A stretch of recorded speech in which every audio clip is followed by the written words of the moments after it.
join us shortly online. He is former candidate for St. Peter. He's also a renowned PE teacher as well. Good night. National coach as well. Thank you. Welcome everyone. Welcome everyone. Welcome. Thank you. Yes, yes, yes, yes. I hope everybody enjoyed the day today. Yeah, the day. Long, long, but Long. I was about to say tiring. I Yeah. don't Tiring. want to Yeah. All right. Well, first, Damien, I'm going to start with the gentleman to my left. Damien. yes, sir. So tell us a bit about your background and your involvement in sports and national development. Tell us a little bit more. Well, as everybody knows me as an attorney at law, but before I was an attorney at law, I was heavily involved with sports. Mhm. I probably my most renowned time was probably when I was in the Barbados Defense Force Sports Program. And during that time, as I told everyone before, my first qualification I had achieved in there. But that qualification was me being IWS certified as a athletics coach. My very first qualification. Before I even got a CXC, I was IWS certified. I went on to do the sports administration certificate that was under the auspices of the International Olympic Committee.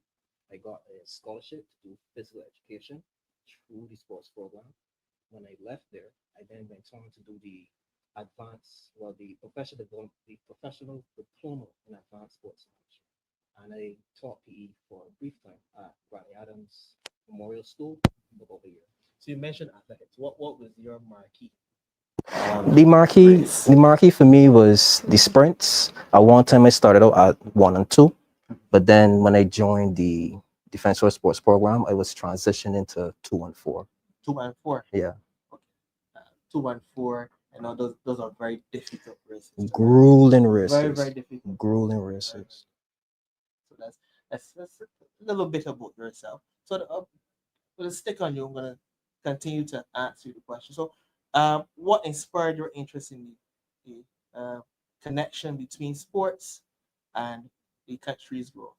What initially did that? What initially did that for me was because I recognized that sports was a vehicle for socio-economic advancement.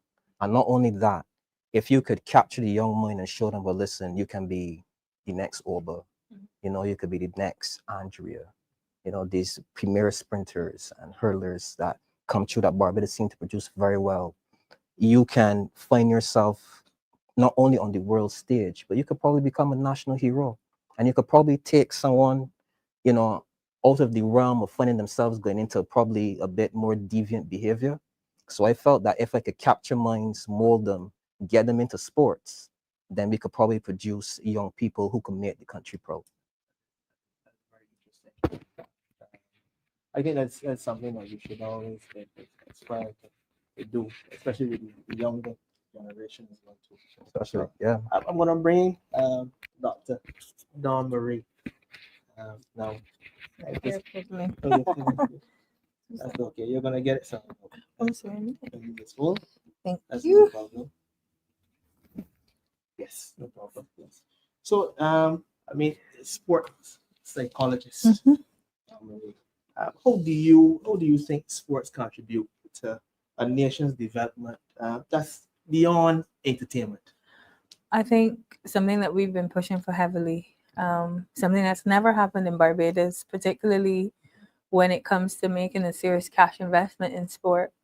I think when government begins to see sport as a key pillar of socioeconomic development, and only then in and through policy will we then be able to see the, I guess, community buy-in and the national buy-in that we need. So it's not so much so a case where, it starts from the top and filters down. It is where government has to go now to communities to find out how communities want to move sport forward, and particularly how persons within the communities, persons of influence. I know you mentioned Alwyn Babb, and he's online with us today, but how can persons like Alwyn Babb, having raised generations of champions in this country in the sports of netball and track and field, how can a person like Alwyn Babb, lend to policy development in, let's say, a parish like St. Peter, The government has utilized Parish Speaks, and I think they've touched every parish, but particularly when it comes to engaging persons in sport and that discourse around sport and sport development. Perhaps there needs to be more of a buy-in to, across the island to find out what people want from sport, and then government actually going back and kind of revising the green paper that they would have laid, to ensure that the approach that we are now taking is more evidence-based and particularly more focused to our demographic and what we intend to do as a country in building the economy. I'm trying to see if we have Alwyn Babb online, because I want to bring him into the conversation as well too. Mr. Babb, just see if we have him. No problem. I think we're dealing with that technical challenge. We just definitely. So yes, no problem. I think that we will move on. No, some more questions, obviously. So, in your opinion, what is the biggest benefit a country gains from investing in sports? Socio-economic growth, for sure. Because if you're going to piggyback on the policy of tourism, sports tourism is a very lucrative investment in itself. I think that it earns in the world somewhere between 400 and 600 billion dollars.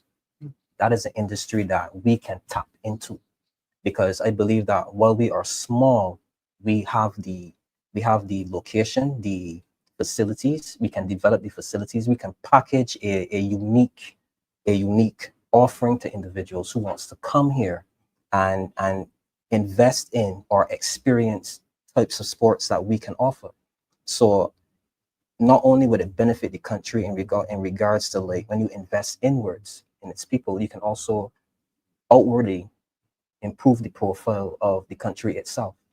So then not only would you be improving tourism as a product, you will be improving sports on a whole. And that development would then trickle down now to, like, our youth, investors, the public sector, and even the private sector.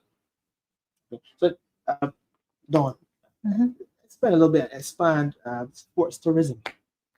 I think one of the critiques that we've had, and it's interesting that Fanus would have mentioned it, is that whenever I lay my grand plans, even as we plan behind closed doors for sport, the challenge is always, but Barbados is so small. How can we? Barbados is so small.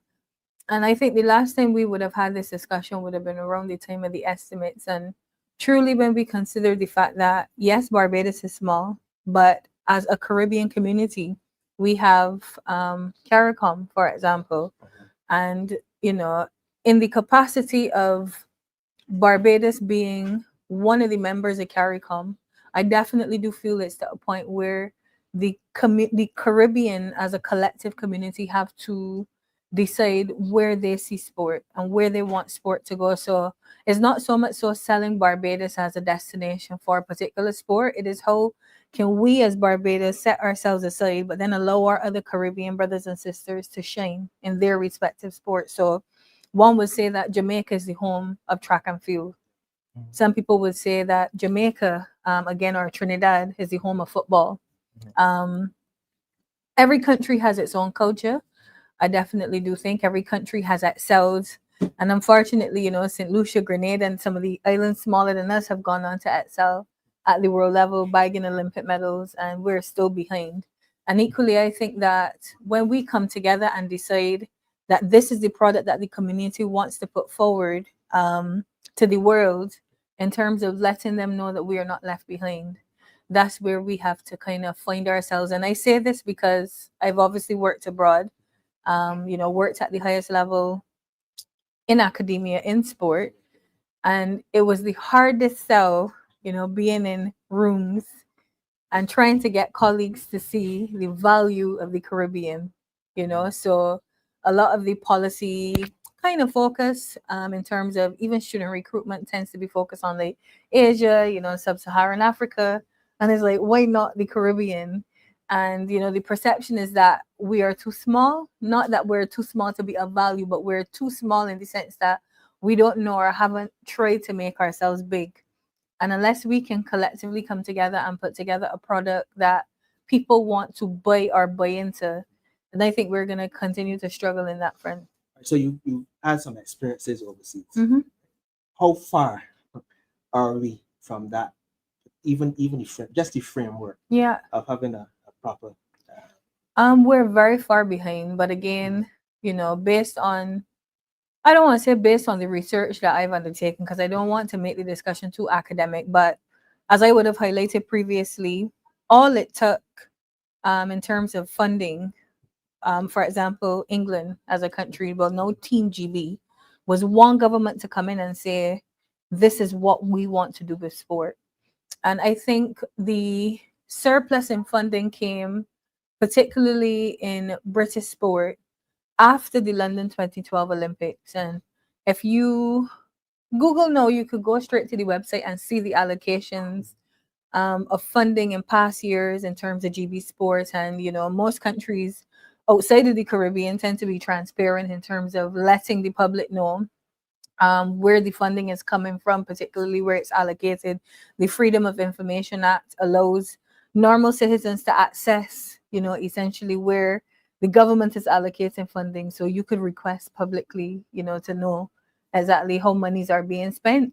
But if you look at the allocation for sport across GB Sport, you will see that there was a large lump sum invested for the London 2012 Olympics, and then a steady increase, Comparing that to the US now, I think there was a cash injection of about 330 million going into this Olympic cycle alone. And this just goes to show the magnitude of how governments in other parts of the world, see sport and value sport. And I think I even went as far as researching, how the EU kind of puts a dollar figure on the benefit of sport and how it profits the economy. And every agenda that you will see championing, global development, sport is at the top of the list, but unfortunately in the Caribbean it is not, and we're very far behind. That's not good. Yeah. I want to bring Mr. Babb. Mr. Babb. Good night, everybody. It's good to be finally here. Okay. You can hear me?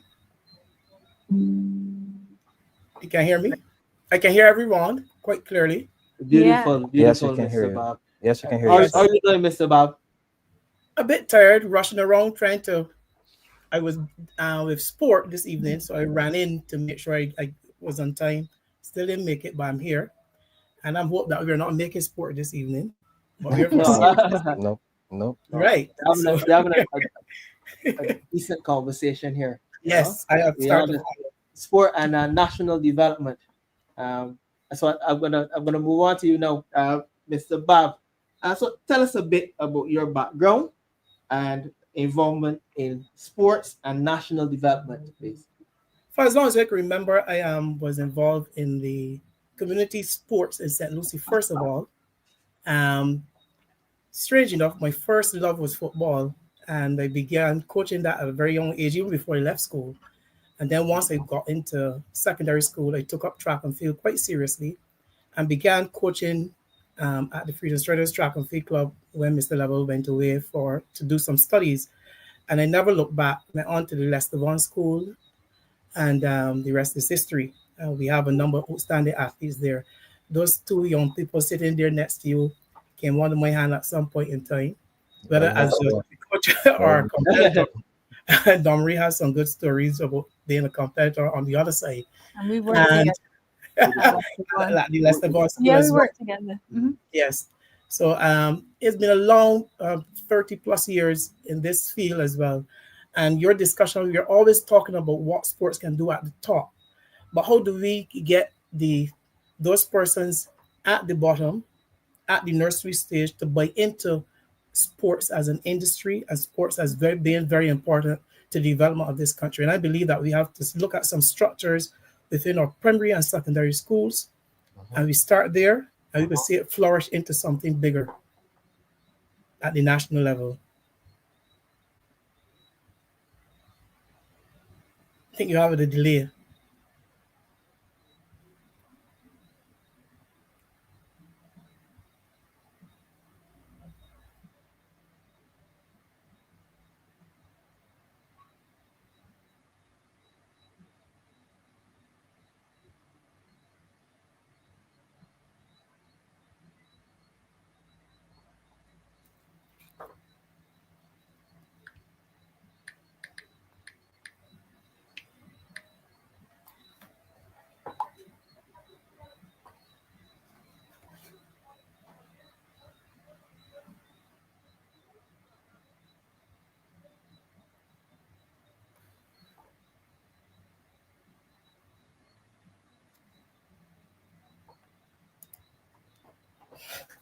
Yeah, maybe. No, they lost transmission.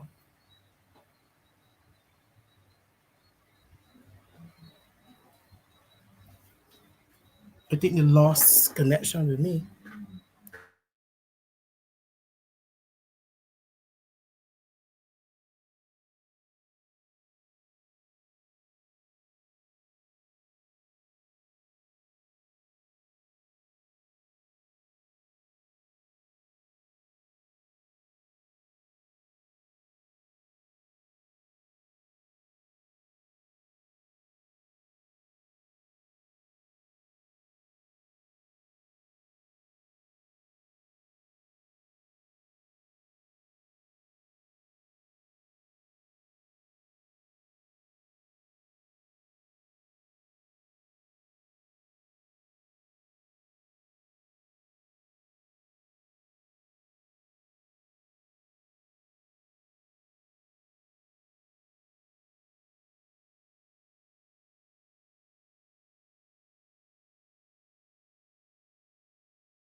Allocating funding so you could request public, Yeah, to That's know all right. exactly how Ready monies are again? being spent.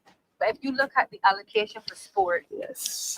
across apologize for that TV break sport, you will in see that transmission. working now. Yes, I believe that we are up and running again. So, Damien, Yes, please. in your opinion, what is the biggest benefit a country gains from investing in sports? I always say that a country's biggest benefit is how it impacts its people. Our people are human resource, and I believe that sports will impact our people in a way that not only does it help them to develop, I guess, socioeconomically, but it brings us together to show that we can be a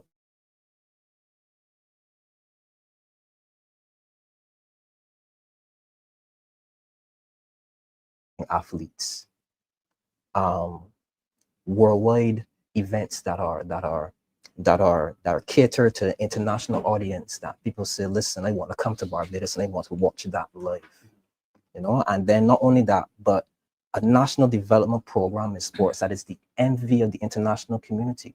Imagine that Barbados could be a world leader in sports, sports entertainment, sports media, sports development, whichever area, sports tourism. And then not only does that impact us as a people, but it puts a sense of pride into us that say that not only is it our pride, but it's our industry as well. So I believe that it can develop us to a point that where that people, Barbadian people, can benefit socioeconomically, and not only that, lift us and lift our culture and infuse a sport and culture that can be I guess felt from as young as the nursery level all the way to tertiary and beyond and up to senior games and so on. So that is what I believe. So I gotta ask you a question now. Personally, when you were younger, how did it impact? Sports was probably my most favorite thing to take part in, more so than anything else, because when I came up, sports, just being involved in sports, that gave you a sense of pride. I know that watching other individuals like who came before me compete at a certain level, like my PE teacher back at CP, Pedro Hines, right? He was a sprinter. I think he had went to Olympics. Hadley Hines had went to Olympics. He was also a teacher. God rest his soul, rest in peace. These are individuals that I had looked up to, and it impacted me in such a way where that I told myself, I want to be the next Oba. Mhm. I want to be somebody that I can make my country proud. And if I could just qualify for maybe a games like Carifta and beyond, I could bring home something not only to my country, but to the region as well, and put the world on notice that the Caribbean is here. The Caribbean is here when it comes to sports, and that we will not be denied and we will not be ignored. So that's how it felt for me. Our discipline. That sports, you have to train hard. Yep. For sure. Lots of sweat and tears. So in terms of discipline, that level of discipline that you must input, that you must have, how did that then translate into your work and into anything else that you would have done that you would need discipline? When I was in the sports program, because that was stationed inside the Defense Force, and that in itself is an entity of discipline. So not only did you have that discipline that's expected in the military, being involved in sports, you had to also be mentally strong and disciplined in regards to, because I remember one time the Defense Force had put on some CXC classes for us, but we used to train in the morning and train in the evening. And after the morning session, you don't want to see nothing. You don't want to see anything. We used to come home, we used to be so knackered, come back in the base, sleep till lunch, get up, eat, sleep again, and then go and train. But those classes were in the afternoon. And I remember that we had just came in and fell asleep. And I just heard these footsteps just coming through the bark room. And it was our staff sergeant at the time. He just came and he peeped, he looked at the bunks, went out, called the fall in. And he was like, y'all don't have classes now? Don't y'all have classes now? So here we can tell me now. This is your first morning. Don't get to classes, I come in and see y'all sleeping again. Y'all gonna get some hours, right? That was punishment or hours. So then you had to know, get that mental discipline that you had to look past being tired and get up and focus on your books. But in the same sense that you were tired, it kind of strengthened you mentally, because then after a while, even though you were tired and you had to go and study, after just doing that for about a week, it wasn't even a mental block anymore. You actually we came in, got up, went to classes afterwards, came back and trained. So it is not easy in the sense, but there is a higher level of discipline than just getting up and going to work, getting up on time, going to work and coming back home. It is something that you have to mentally prepare yourself for, that you will be times that you will be tired. But if you want to balance the books in between your training and so on, that it is something that you must prepare yourself for. And if you want to get from point A to point B in regards to success in sports, there is a higher level of discipline that comes with it. Okay, you mentioned the sports program. There was some stipend paid where the sports program was concerned. Yes, there was a monthly stipend. It wasn't a salary, but it was enough that it helped you with transportation. Sometimes if you wanted to, because the Defense Force, they provided equipment in there as well. They provided training equipment, they provided your track gear, they even provided your track suits, sometimes vitamins and supplements. But if you wanted to get around, and probably there was something else that you saw that you wanted, or even if you wanted to pay for classes on the outside, that stipend used to help a lot. Okay, well, before we go on, you mentioned the sports program. I'm not asking the government. I am telling the government we need to start back the sports program. I saw the estimates of $1.9 million annually when it was actually a program. Yeah. It concluded with the scrap the program in 2018 September. Yeah. I'm asking the government, I'm telling the government, we need to restart the program soonest, for sure. No doubt about it. Mr. Babb. I'm here now again. Yes, please. Yes, please. I Yes. know you played a vital role, obviously, in the development of the two young people on the couch here. On your off, were there good students? I was privileged to have some people who work hard. There were some of them. I know Fanus, working very hard as an athlete. Dr. Don Marie was always very competitive, offered the challenge. very, very competitive and a tough competitor. And she was training with someone else, but the competition that she provided motivated me as a coach to stay ahead of her and to ensure that somebody was always there to rob her of a first place. Yeah, but we had some good times, and the discipline that Fanus is talking about is very, very, very important for success.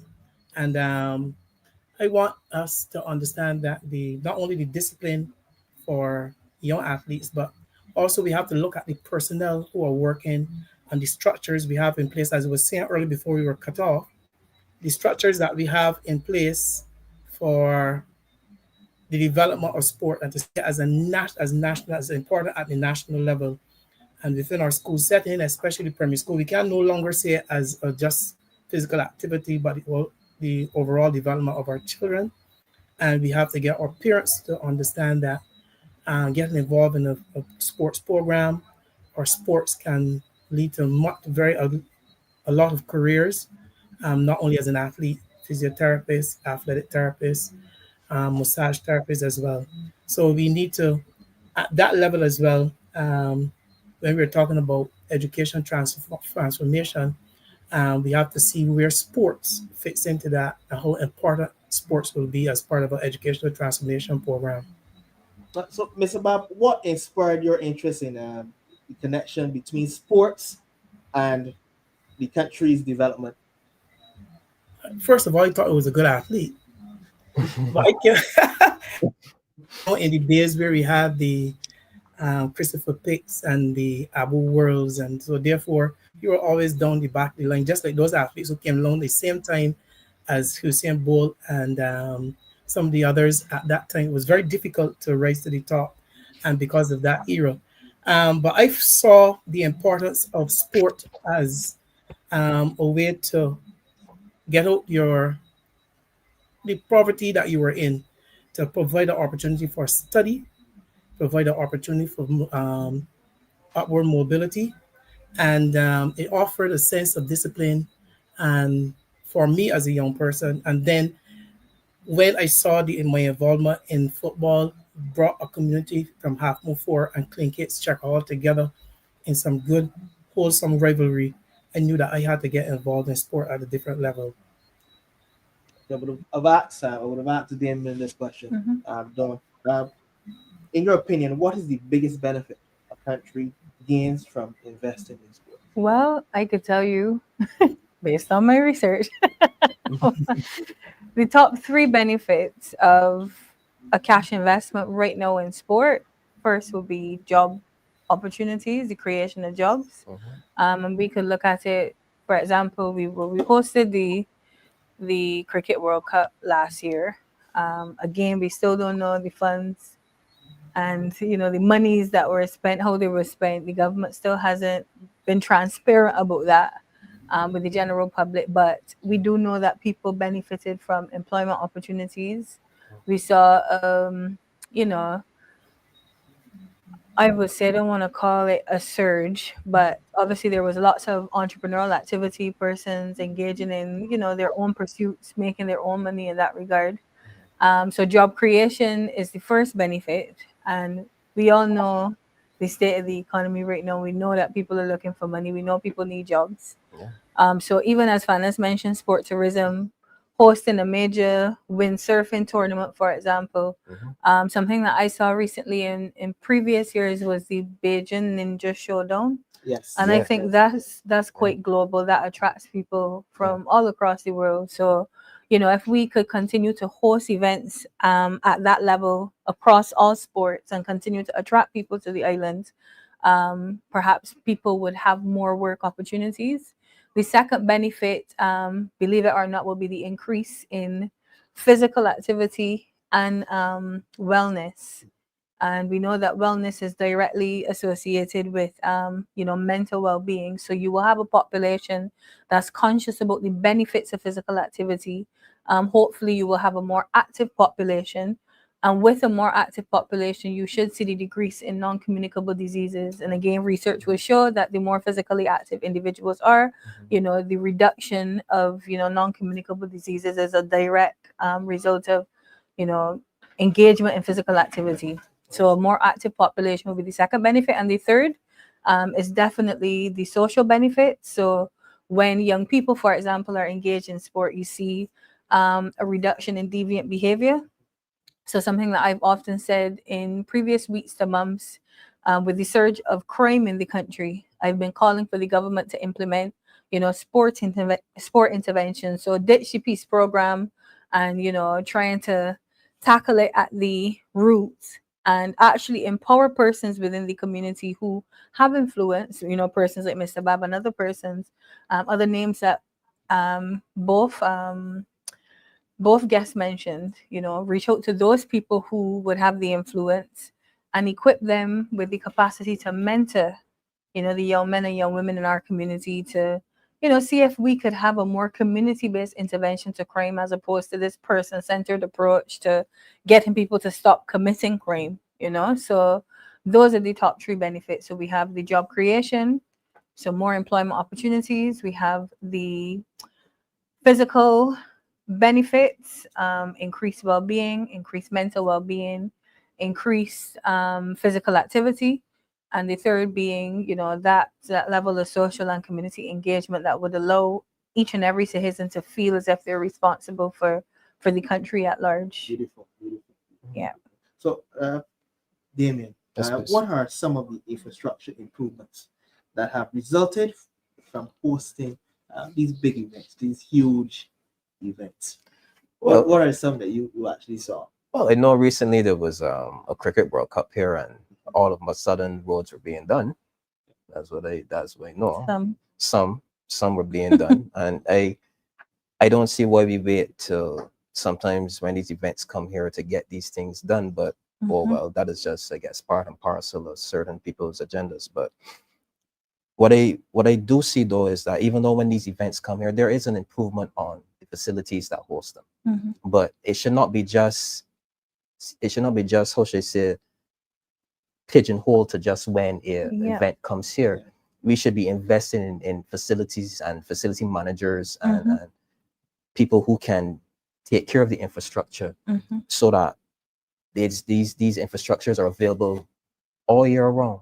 And then you keep adding on and you find different sites and you earmark them for development. And then once you pick these sites out and you develop them, then you have the community will have access to world-class facilities. Could you imagine hosting a FIFA-level football event in St. Lucie, or maybe in even St. Peter or wherever? It's interesting that. No, go ahead. Sorry. I believe that in every parish we should have world-class facilities. Whether it be cricket, it doesn't have to be like to the point of a 60,000 seater stadium, but it could be something that is good enough that it could probably seat close to 5,000. But you can still have that world-class event to the point that you can tell yourself that someone can benefit from hosting this here, even if it's just a simple community, a small community, and I believe that every parish should at least have a world-class cricket ground, a world-class stadium in regards to a track, world-class football ground, all types of event place where you can probably host netball, basketball, tennis, wherever. So that is what I believe should happen with each and every single parish. Infrastructure. Yeah, I was gonna say that we mustn't have such a myopic view on, infrastructure, because if we look at the games, or Olympic Games being the classic games that we will become familiar with, I don't know if many of you would have seen, after the games leave countries, the state within which infrastructure is left. Yeah, that's true. So there's a lot to question about the legacy benefits of large events and, large infrastructure, particularly because, after events move on, the infrastructure is not utilized.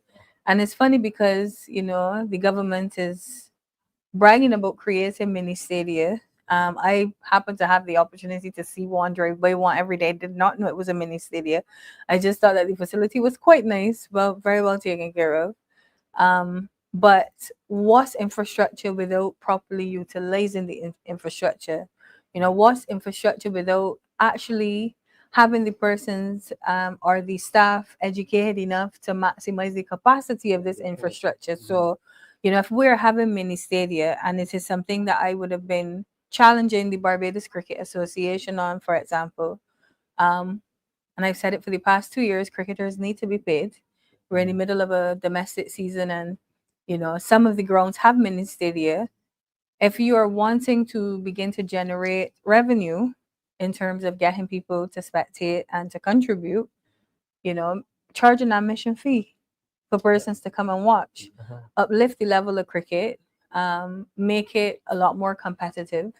I think it becomes competitive when players are paid, because then fellas gonna start to say, "Oh, the men get money. All right, so we coming back out now." And you can see some of the best cricketers coming out to the World, some of the best ones that we lost to the 9 to 5s, because really cricket doesn't pay. So when a man has a family to feed, they have to go to work. So cricket is put on the back burner. So if you decide now to invest, I saw St. Vincent invested St. Lucia, $1 million EC into their domestic T20. So if you see the government now investing $1 million into the BCA League, and then players are able to get a little something with the weekend, or carry home a little bag after the 6 months that they're giving up for the entire season, practically, they're starting in April and going right down to December. So that is actually more like 8 months. Try to find ways to capitalize on the infrastructure so that you improve on the infrastructure from the revenue that the infrastructure has made. Because then you also find, when you get these lump sum cash investments into facilities, and I trust and I hope that when the national stadium is rebuilt, that it is seen hopefully as a facility that can be used to generate its own revenue. I have in my mind what I think it should be, and I have my grand plans for what I would like the stadium to be. I don't intend to share them here, but I know for a fact that if this government has a vision for sport, that vision doesn't have to be seen with the completion of the national stadium. It should be seen now, So I would say so far, the mini stadium, if I had to grade it on a scale from 1 to 10, I'll give it about 2, 3. Just because I like the concept. But up until now, the mini stadia have not been utilized in the way that they should be utilized. So I am not one that will come and sit and say we need infrastructure. No, we need persons educated well enough in sport to understand how to grow the industry first and foremost. And when we have persons educated enough to grow the industry, then one could then begin to consider, which sports need the investment, because unfortunately it will come to a point where some sports may require more investment than others. Football is heavily funded, so is cricket as well. So what about sports like hockey, swimming, all the other sports that don't have the cash injection and to continue to function as other sports would? And how do we then get all sports to an equitable level where then funding can be equally spread across and no sport feels left out in that regard? So infrastructure kind of sits a little bit lower on my agenda. But most definitely, there's a good place to start, I think, at this point. I wanna ask Mr. Babb. Mr. Babb, sir, so your thoughts on infrastructure improvements.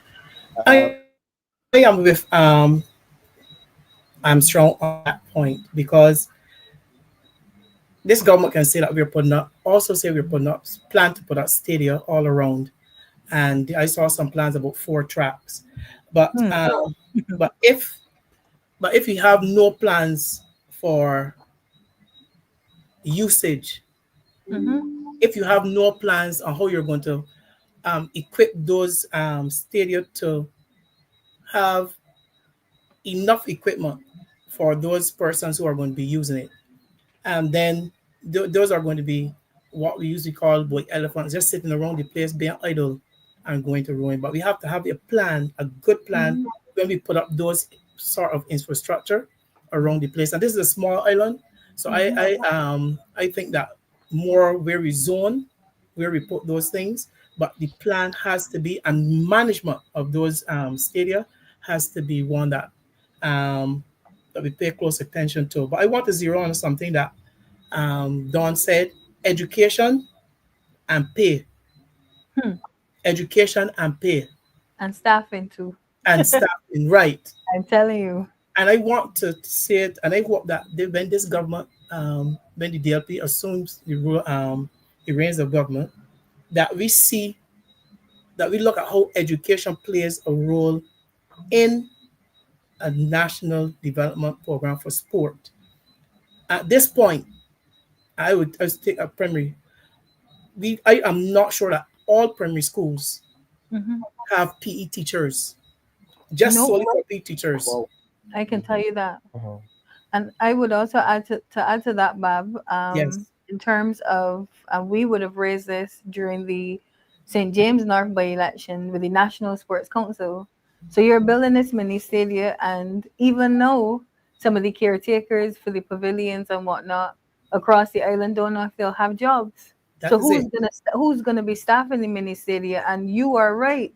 A lot of our primary school children, and again, we are breaching some serious international policy when we consider the fact that it is a child's right to play.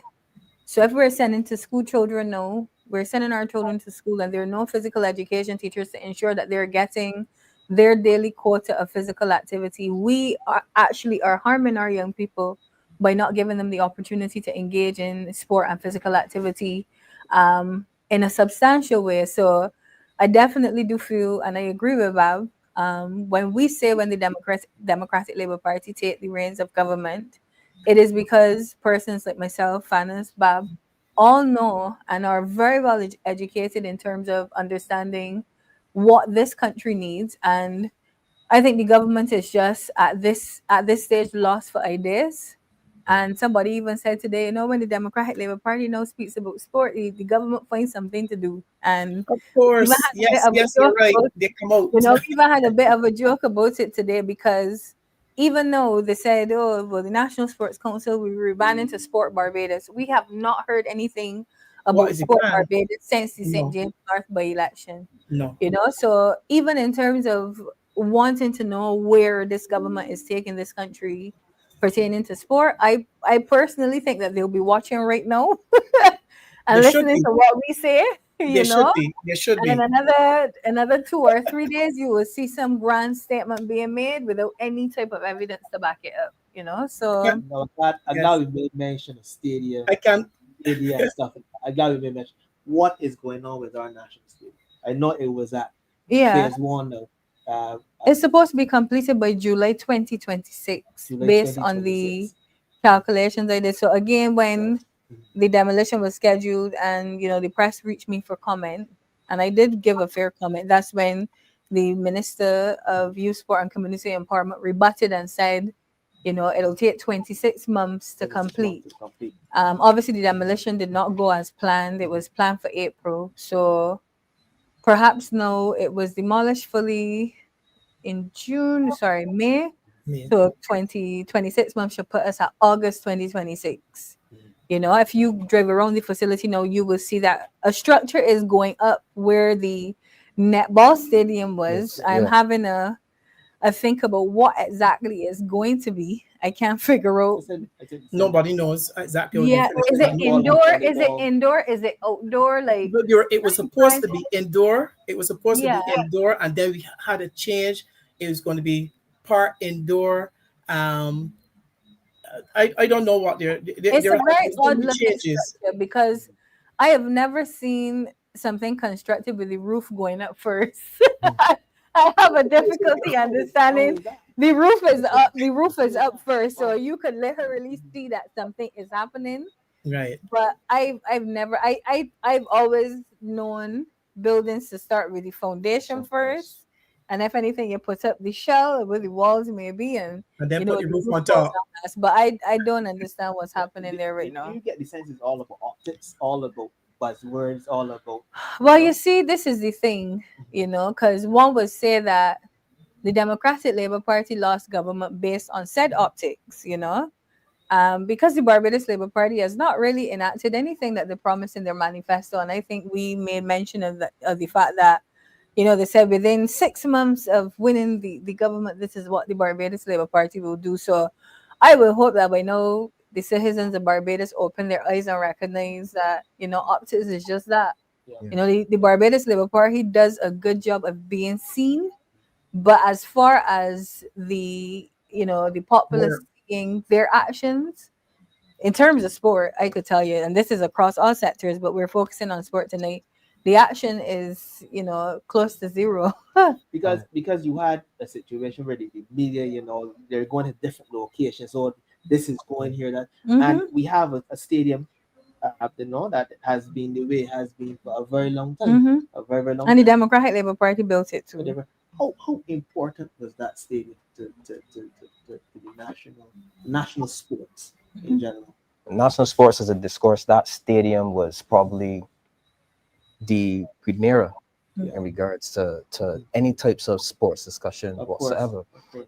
So a lot of very important cultural things happened at that stadium. Remember the CAC games when I think it was Stephen Jones, Oba, Gabriel Burnett, and Victor Houston won that 4x1. You remember the pride that how it is. I heard people shouting and cheering all the way down from South Central, right? That stadium was basically, you could say that it's synonymous with cuckoo and flying fish. It's a hub. It was a hub. It was a hub for Yes, sports yes, culture. yes. Culture. It was a hub for sports culture. I Yeah. had my very first big sporting events under the tutelage of Babb, nationals And don't talk about the football too. and Some of the football. football Not tournaments. only football. We had those qualifiers against, when When we beat America. when we beat Puerto Rico, one love. I We think it had was all one of love. the yes. Yeah, listen. You know what? Yeah. We're forgetting something though. Does anyone know, Bob? I don't know if you know, but the new stadium does not have a velodrome. No, they have not planned. I have Does not not heard any have plan for a cycling. velodrome, and No. I cannot imagine Wow. how with the likes of persons like Barry Ford that would have gone before us. I happen to know a few people in the cycling community as well, and sometimes when we say, well, people reach out to us, they would love to think that we are making these stories up, but the cyclists really want to know, where do they fit in this new sport development plan? Because That's if it. there's no velodrome at the national stadium, which we were always accustomed to, Yes, we are. where is the new velodrome going to be? Is it going to be a facility on its own? If it's a facility on its own, is there going to be a specific kind of plan to develop cycling? Is there going to be a grassroots initiative to get more children cycling? Because believe it or not, all of us probably learned how to ride a bike when we were children because we didn't have tablets to go and sit down and kind of binge on. So you had to go outside and you try to roller skate, you ride a bike, you pitch marbles, all the things that we were accustomed to doing as children. Our children now probably will not benefit from it unless we enforce the benefit from it. So what about cycling? And we're guilty of it too because we sit here we talking about cricket, football, but cycling. Cycling. Because I was gonna ask, do we neglect the other sports? Yeah, we I do. mean, Absolutely. we love cricket, no doubt about Mhm. it, viewers, No. right? Oh, But speak do for we, yourself. do we, Mr. Babb, what are your thoughts Yes, on it? no, I think this is what has happened. When you call it neglect, because because of the era of television and the sports and what is associated with international representation, those other team sports, which do not get a chance to get on the international stage, tend to fall behind. Track and field is probably at the top. Then you have the cricket, which is the king of sport here in Barbados. You have football because of you have your teams going out trying to qualify. But then you see the other sports still having a struggle of getting on to getting into international competition, and that is why some of the money or most of the money are placed in what we call the grassroots area, or the mass sports like track and field, football, and cricket. And when you're not getting any money for development, and then you're going to suffer even more. But we have to take a decision that all sports matter, and Yeah. all sports All. matter. We have to take a decision that all sports matter, That's that we can encourage, because within a school setting, and I'm a teacher, I always go back there. Our basis for sports as competition starts in the PE class. We expose the children to movement, basic hand-eye coordination, and you never know. And then we introduce them through the National Sports Council program, sports coming into the schools, and they're exposed, and you never know where they end up. And because if you don't take the decision, all sports matter, you may be losing a potential international. Fabula, you need a consultancy here. Let me call you yet for an consultant pick. Let me tell you, you're dropping real gems. So, honestly. so that is what we need at this point. And I just want to, I'm going to drop another fact here about our educational system. There is no separation, and I want our DLP government to make a separation between physical education, and coaching. When one starts and when the other one finish. Because what we're having within, if we're going to have a national development program, we cannot ask physical education teachers like myself that after a full day of teaching to simply muster enough energy free of cost to carry a after school program. There must be a distinction, and it has come a time where now that we have a CSC program, a CAPE program for physical education, but we have no department in secondary schools known as physical education. And that has to change, and the Democratic Labour Party has to change that, and when they get into office, because people matter. Not only that, the role of the physical education officer, the little tiny office that they hold at the ministry, and some people eat that job. Let me stop you there. We have no physical education officer since the passing, the retirement. Yeah, but I was also gonna say that person kept that role for just about 15 years, 20 years. Yes, about that. Yes, and that's something. We don't have any officer at this point in time, and I am saying that a DLP government must see the difference, because you can't have an education officer for physical primary school, and that same officer deals with secondary school matters. There are unique differences between the two settings. I was also gonna say, Baba, maybe we need to be at the forefront of this. You know, as a Democratic Labour Party, I definitely do feel that sport and physical education need their own, not just department, but need their own policy agenda within the Ministry of Education. I agree with you. And I think the Ministry of Education now has been speaking a lot about curriculum reform. I mean, they don't know whether to keep the 11 plus or not. So I don't even trust them. Let me give you a joke. I was invited to sit on a committee to see how it was education reform or education transfer. Which came first, transformation or reform? Which one was? No one knows. It was reform. Came first. And I was invited to sit in the committee with a number of PE teachers to come up with an idea to find out how they had no clue of how we are going to fit physical education and sport into this whole transformation. No clue whatsoever. Let me tell you. That's true. I think that's where we come in, you see, because we've had numerous discussions, and then I don't want to say it is a no-brainer to sound, you know, as if the Democratic Labour Party knows it all, but the Democratic Labour Party certainly knows more than the Barbados Labour Party at this point when it comes to sports. And I think, and I would just offer them a suggestion, again, when you speak about educational reform, I think we need to map our agenda onto a global agenda again. And we know that globally sport is taking economies across the world forward. So we need to look at the global agenda and begin to educate future generations to map onto what is going to drive the world forward. And I think that's where we need to start in terms of educational reform, you see? So particularly with respect to and again, I mentioned sport.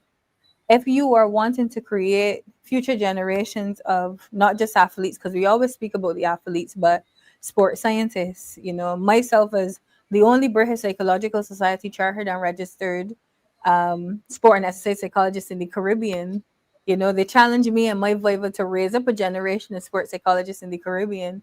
What about me teaching my 4-year-old daughter, the principles of sports psychology? Not saying I want her to do what I do, but perhaps I could even inspire the younger generation to take up a career in sports psychology, yourself a career in sport coaching, Fanus as a sport manager, Sports lawyer. and specifically educate our children to Yes. hold these roles within the workforce. And something that I saw over the last few days, we're celebrating the academic excellence of our young achievers for the common entrance, and congratulations to all of the high achievers.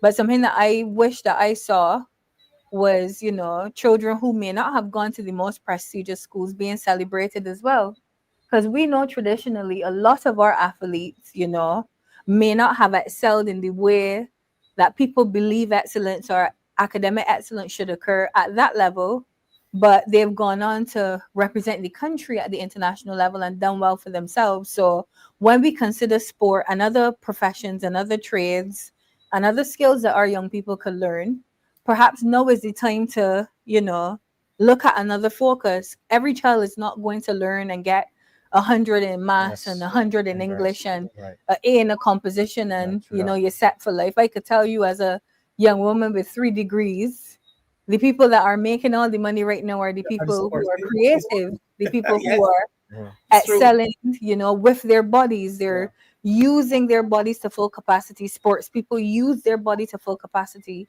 and they're some of the richest people in the world. So perhaps even in terms of educational reform, we now need to consider that education goes beyond the classroom, right? So that's just a little tip and pointer that I'm going to throw out there to begin to, incite some form of thought pertaining to, this educational reform and transformation that we are trying to understand from the mouth and the lips of the Barbados Labour Party. But I don't think we've got it all together at this stage. Before we go on, if you're now joining us, this is the LPTV. We're discussing sports and national development. Yes. Right. To piggyback on what Dawn and Alwyn was saying, sports, in a sense, that there are no discussions and even research out there that's saying that the ability to perform at sports is a form of intelligence. The ability to bend the ball, the ability to strike a ball with a bat, the ability to bowl, that is a form very cerebral. It is very cerebral. And even with the when I was a phys ed teacher for the short period that I was, I felt that sometimes that even trying to do my job, I felt that I was kind of like marginalized, wasn't given the respect as a phys ed teacher. I don't know if Mr. Babb could speak to this, but sometimes it felt like if when you were in your space trying to do your job, it was like you were just begging to be recognized. Yeah. Because not only do we deal with theory, we deal with the physical aspect of teaching sports. Because it's not as simple as standing up in a classroom and just pointing to a blackboard and saying, well, A plus B plus whatever, or you understand me? But when it comes to teaching sports skills, you have to be very, very, very technical and correct in the way that you're teaching it. Because if you teach a skill wrong, you can open a child up to injuries later on in life. You know what I could tell you even now as a practitioner, and a lot of people really don't know what sports psychologists do, and I joke about it because I said, if you know everything that I do, then I'm not a good psychologist. Because if you're guided by ethics, confidentiality is one of the first things that you must hold on to, particularly with your client work. But the skill of concentration, right?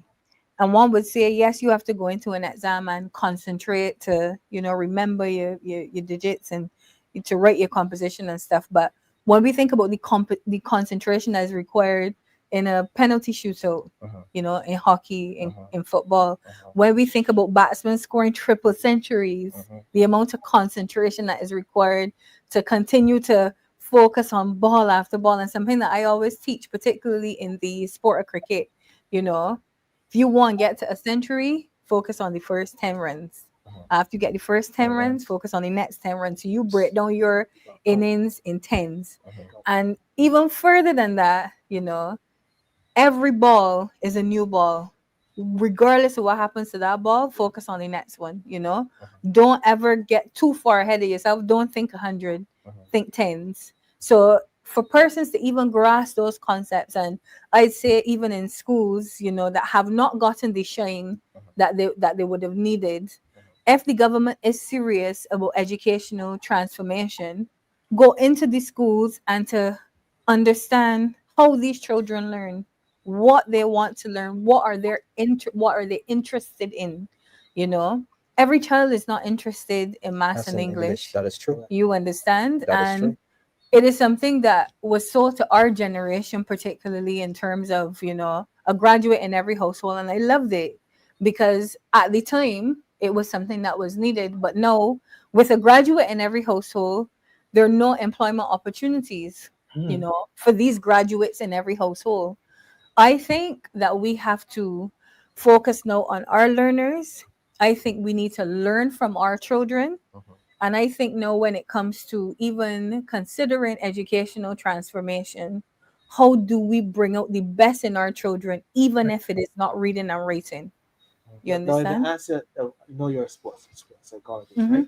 Now, I can ask a question. Mhm. Skills. I want you to obviously give some percentages. Mhm. Skills Mhm. and mental aspects. Yeah. How would you? Everyone says that sport is 99% mental.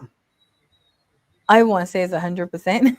Just because for me, you don't do anything without thinking. Well, Unless you're harebrained and you're literally, you're just operating Yes, flighty. I can support you on there, I can Every, support you there. yeah, Yes, I can support everything you. is everything is It's a thought meant. Yes, it's process. a thought Listen, process. everybody trains down, not to interrupt you, but everybody's training. Everybody's running 150s. Everybody's doing stars. But you see, Yeah. on that competition day, the person who is mentally tough, Mhm. the person who turns out to be the Yeah, winner. people say 99% mental, 1% physical. Yeah, I no, say 100% mental, and I believe the that. physical comes as a result of that. have the Focus mental, on the mental capacity, side of it. Yes.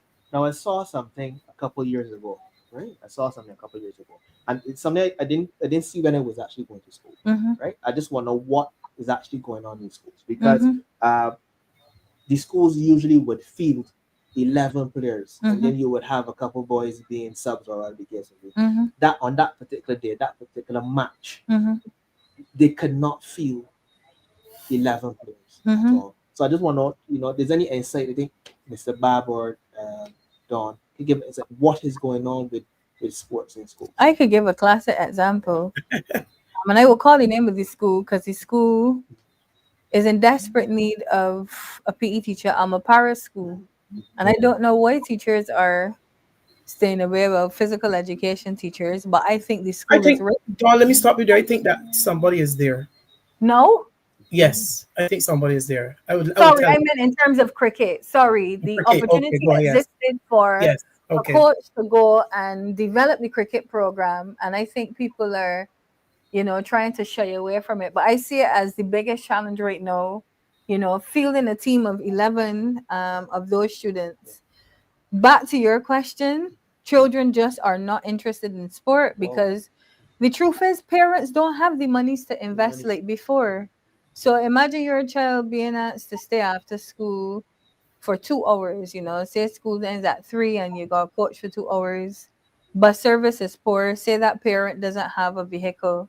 That child has to catch two buses, worst case from St. James to St. Joseph. We hope it's not that bad. What time will that child get home? Of course. So again, because there is no real buy-in, there's no real serious kind of discussion about sport at the national level. These things change when governments make these things priorities. What does a child staying after school to play cricket? What's the long-term benefit of the playing cricket for that child? Yeah, it could go on to play national cricket, but we already know some of the stigma and discrimination that occurs at the selective level across sport in the country. Politics. Yeah, a lot of A lot politics, of politics, yeah. some parents just don't see it as beneficial to their child's development, unfortunately. But Mr. Babb, I can actually ask you the same question. I know you're Right. very closely with schools as well too. Yes. Some schools can't field 11 players. What is going on? Because as Don said, I'm suffering with not only cricket or 11 players in cricket, but with track and field, and it's because the bus service is not adequate enough. There's no plan within schools to service those athletes who stay after school and to get home in areas that are out the way. So therefore, they have to go home as soon as the school finishes around 2:40, 3 o'clock. They have to leave because of where they live. So you may be losing your best potential in cricket, football, because especially in the newer secondary schools. I knew of a situation where I had two children, and one at Leicester Bond School and the other one another place. The other person, older secondary school, picked up hand, waited on evening, and the other one at my school had to fend for themselves. And that is what is happening. So I am saying that is why you see the schools like, especially in BSAP, you will see the schools like the St. Michael School, the older secondary schools, it's coming to the top because drive up there at evening and the children are practicing and their parents or guardians are waiting until they're finished.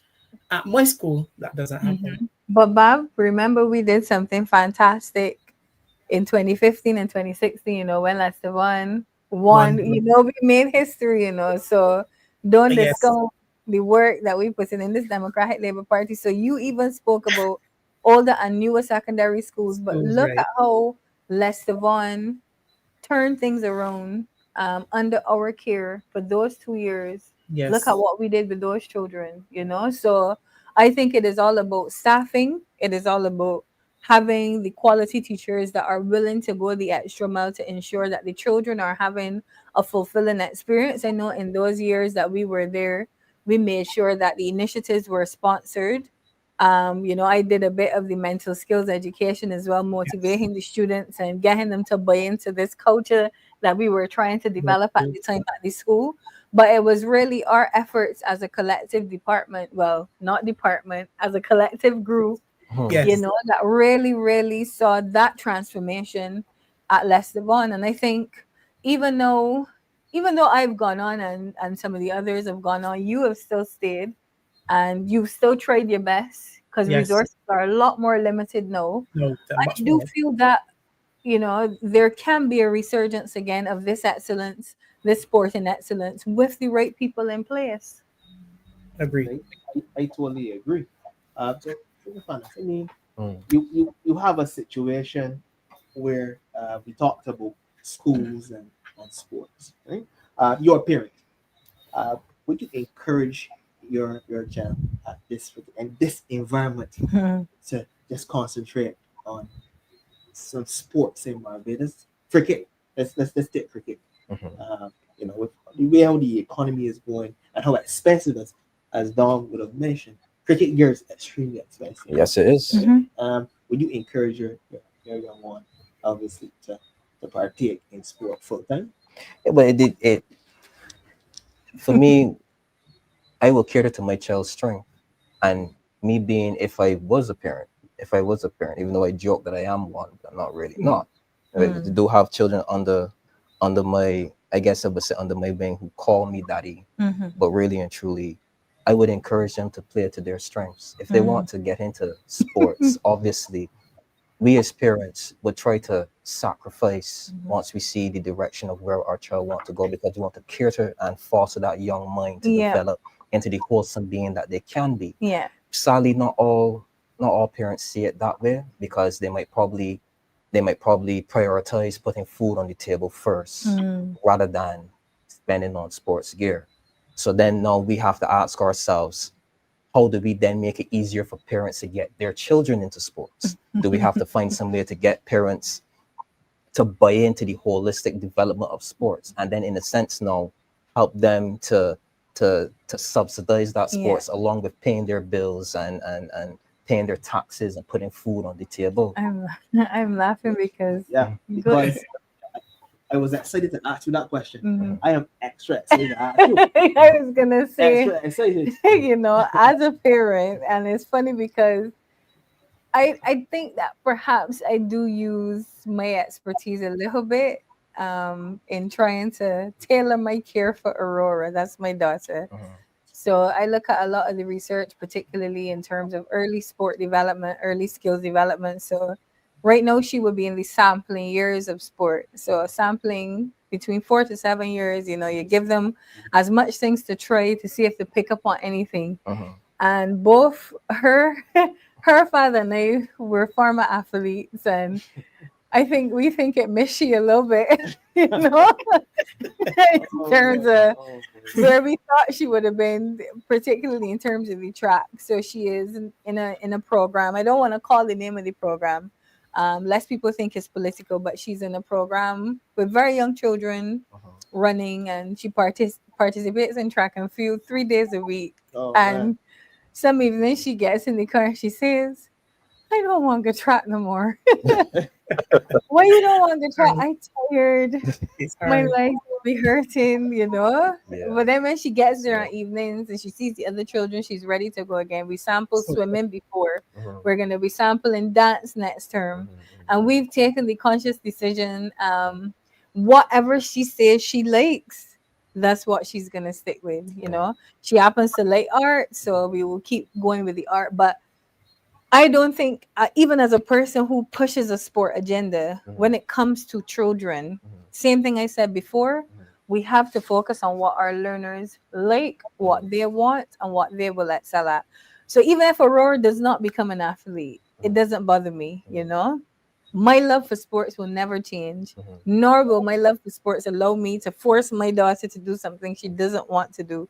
But as a parent, no, I do feel that every child deserves the opportunity to sample at least one sport at the Yeah. primary school level in this country to decide whether or not sport is for them. And I think both Babb and I can agree when we think about physical education at the secondary level and the dropout of girls in particular, in terms of physical education, I believe that if our children are exposed to sport and physical activity early on, this will be sports that they like and that they want to engage in. Perhaps there will be more of a perhaps steady numbers of participation Across, going yes. into secondary school, where then we use those levels of participation now to identify talent. And I could go on further into saying how we intend to, as a party, develop sport at the performance level, you know, seeding through the school system. But I guess the Barbados Labour Party will have to wait on our manifesto for that at this point in time. But more specifically, I think, you know, I view it differently as a professional than I would as a parent. But all children have the right to at least sample a sport and to choose In that, which sport that they may potentially love. especially in that young experimental age, when you find them from toddler going up probably Yeah. to adolescence, you know, you want to create a space where that sport ain't just making sport. It ain't just going up there and play with a little softball, and you know, there's a serious discussion that needs to be had with physical education teachers, stakeholders, sports enthusiasts, everyone that is involved in sports. How do we develop sports from the ground up? And take those ideas and listen to teachers, listen to PE teachers, because I don't think people really understand how grueling, especially that program at BCC, the Barbados Community College, that program itself, that associate degree program is grueling. And you earn 86 credits. You not only do theory, practicum, you do teaching, you do coaching, you do kinesiology. You have to learn all sets of sports. And Fanus, you might not like the comment I can make because I don't even know if I like the way you describe the program. I want to always say, and I know some people may say, "Oh, well, Damien, that's not so true." I do think we make education in the Caribbean very hard. Yeah. Yes, it's We may true. earn a degree very hard. It's very hard. We may earn in anything to make ourselves better very hard. Very I think hard, yes. culturally, as a people, it feels as if we like to see people stay down. Yeah. There is no reason why you should be describing a physical education program as grueling. True. I think it should be wholesome. It should be engaging. It should be thought provoking. You know, it Exciting. should not seem as if You you're want to go back. to get a qualification. So you're saying And smart and not hard. I'm saying that some of our academics, even though in this space, probably don't even want to see other academics come through. So they get to the top of the ladder, they kick it down. You know, I've learned everything. I don't want you learning and competing with me. So let me set this paper that you can't pass. I have seen it culturally. Very, Yeah, very honestly, culturally, I do feel as if, you know, when it comes to education and sport education, particularly, we know a lot of administrators who have been around for decades who refuse to vacate their positions to let younger blood come through. And I'm not even just going to speak to youth, you know, because experience matters. You know, we have people who have traveled the world learning and developing their skills who will never get an opportunity to play their trade in this country because somebody has chosen to keep a door closed and keep everything for themselves, you know. Stumbling blocks. And we could Stumbling continue blocks. this for hours. For hours, yes, that's true. On and on and on and on. And Mr. Babb, I'm going to pose this question to you, but first I want to acknowledge obviously the viewers and their comments. Esther Blue, make it yourself. Sports help with obesity in school. Remember you mentioned Don't they say that? wellness. Don't they say Yeah. that? Yes, Don't they Yeah, say that? definitely. Yeah. So this agenda is so cross-cutting, right? And I will give away to Babb now because I was also gonna say, you know, you have been at the butt of some political victimization recently, and I don't think people understood how that kind of extended to your coaching and, you know, your roles, for the influence that you have had in track and field and netball in this country. There is no way that you should be overlooked for opportunities just because of political affiliation. Yes. So even in terms of being affiliated with this Democratic Labour Party, and I've been told, even as I came back home, you know, I want to work with you, but my board doesn't. And why doesn't your board want to work with Dawn Marie Armstrong? Oh, because you're a candidate for the Democratic Labour Party. Oh, well, that's not going to change. You know what I mean? So here we have, you know, a wealth of expertise, you know, connections that could be made, but we're not going to work with you because you're a candidate for the Democratic Labour Party. But the Democratic Labour Party has made me the woman that I am. I will let the best. I will never step aside from this party just because people believe, oh, you're on the wrong side. I am right where I am supposed to be. And these discussions really helped me to see, you know, how far the Democratic Labour Party will take this country and will take sport in the long run. I will let the best of the best. Yeah, boy. You know, I would let the best of the best. Yeah, We need to No, take that politics is- out of sports and education. Yeah, Seriously, honestly, we need oh. to. There's We lots need of to. impediments. Yeah. No, I could want the tell best you. of my team, Yeah. Obviously, to move forward in a good way. Mr. Babb, Yes, please. I want to play sports. I just come out of school. I want to play sports full time. What are your thoughts on that, Mr. Babb? In this environment, in this economic environment. You can't. Sorry, Bob. Listen, The the first thing your parents are going to tell you. The first, I really understand your parents are going to tell you, look, going up for some work, yeah. Yeah, you I you say want to be an want to athlete. play These sports. bills don't run. Wow. You Play can't the run from sport. these bills. Wow. Yeah. Look, no, your parents that stop you in your tracks. No, I ain't saying you school to get an education to go play in the sport. Yeah. Because what they have seen, and this is the approach. And whenever they come through the stadium, at the airport, and we have these peoples in their big jackets coming to greet you. But you know, in the lead up, you don't get any support, you know. Nothing. You don't know when the athlete has no shoes. Mhm. You don't know when the athlete can't get to training. You don't know when know they don't have food to eat. That is The it. proper- the But proper then they support. turn up at the airport for photo moments. That Yeah. And usually as a coach who travels, I tend to go in the background because my mouth will get me in trouble at Yeah. sometimes.